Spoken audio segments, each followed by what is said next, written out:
एक दिन, अभी कुछ दिनों पुरानी ही बात है, मेरे लेफ्ट हैंड में पेन हुआ। अब डर तो लगता ही है इंसान को, हम लोग की थोड़ी सी लाइफस्टाइल भी खराब रहती है। तो एक दिन मेरे लेफ्ट हैंड में कस के पेन होने लगा, शोल्डर में हुआ, फिर आते आते यहाँ पे पेन आ गया, फिर मेरे चेस्ट में हैवीनेस होने लगी। ठीक है, मैंने माताश्री को तो बताया नहीं, क्योंकि वो तो फिर बहुत डर जाती ना, वो रोना धोना घर में चालू हो जाता है ना। दोस्तों को भी नहीं बताया, वरना कफन अफन का इंतजाम कर लेते। प्लस पेपर्स अलग से ले आते, ये कार किसको देगा, ये फ़ोन किसको देगा, भाई जाते जाते तो भला करके जा। तो मैंने किसी को बताया नहीं, मैं गया नीचे, गाड़ी निकाली और मैं हॉस्पिटल की तरफ खुद से ड्राइव करने लगा। मैं लेफ्ट हैंड में काफ़ी ज़ोर से पेन कर रहा था, यहाँ से यहाँ जा रहा था पेन, मुझे बहुत तेज़ दर्द हो रहा था। तो मैं कार ड्राइव करके हॉस्पिटल जाने लग गया।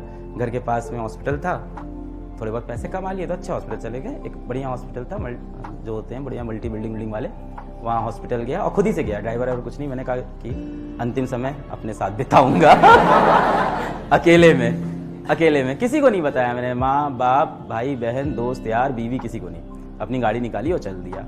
और पूरे रास्ते में सोच रहा था मेरी कौन सी इच्छाएं रह गई है।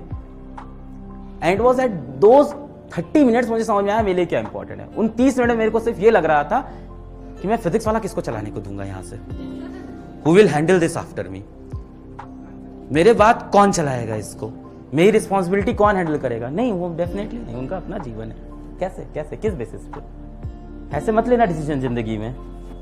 कह रहा बीवी, ऐसे थोड़ी होता है। दिल और दिमाग में डिफरेंस रखिए थोड़ा, है ना, ऐसे मत फिसलिएगा, ऐसे फैसले नहीं लेते। मैं गाड़ी चला रहा था, पहले मैंने सोचा माता पिता, मैंने कहा ठीक है, माता पिता के लिए मैंने अपने जीवन में वो कर लिया जो मैं करना चाहता था, मेरा हो गया, आप लोग का भी बाकी है, मेरा वो पार्ट हो गया है। बहन के लिए मुझे लगता है ठीक है, उसने जितना सपोर्ट किया मैं भी उसका था, दोस्तों के साथ भी हमेशा मैं खड़ा था।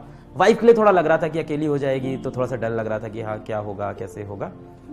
पर सबसे बड़ा कंसर्न आया मुझे, मेरे दिमाग में सिर्फ यही चल रहा था कि अगर मुझे कुछ हो गया तो यहाँ से फिजिक्स वाला का क्या होगा, ऐप का क्या होगा, कहीं मेरे पास कोई प्राइस तो नहीं बढ़ा देगा यार कोर्सेज की ऑनलाइन भी, ऐसा तो नहीं होगा बच्चों से ज़्यादा पैसा लेना स्टार्ट किया, ऐसा तो नहीं है कि पूरा इसको डिस्टर्ब कर देंगे, ऐसा तो नहीं है बाकी टेक प्लेयर आएंगे।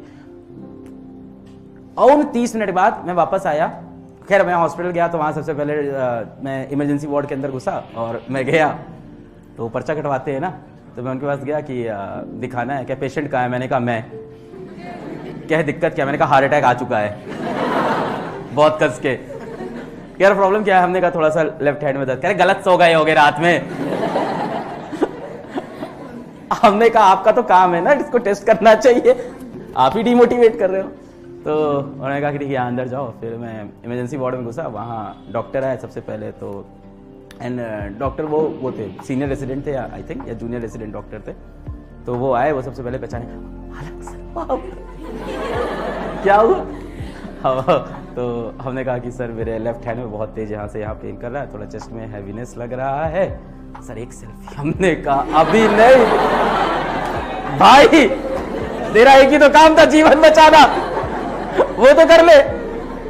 तो मुझसे कहा सर कुछ नहीं हुआ है, हम लोग बहुत केसेस देखते हैं ऐसे नहीं होता है जैसे आपको लग रहा है। उसने कहा दोनों हाथ अपने ऊपर करिए, मैंने ऐसे किया, कहा आंख बंद करिए, मैंने आंख बंद किया। मैंने कहा पता नहीं क्या करा रहे, वो होते होंगे उनके प्रोसेस। उनका फिर अपनी उंगली पकड़ाई, मैं उंगली पकड़िए, कस के इसको खींचिए, इस तरह की चीजें की। तो उसने बोला सब सही। हमने कहा कुछ तो और कर दो ये सब पे भरोसा नहीं होता मुझे, कुछ रिपोर्ट ब्लड टेस्ट कुछ तो दिखाओ। तो उन्होंने कहा ईसीजी कर देते हैं। फिर मेरा ईसीजी किया, सब नॉर्मल था। उन्होंने फिर वही बोला कि गलत सो गए थे आप रात में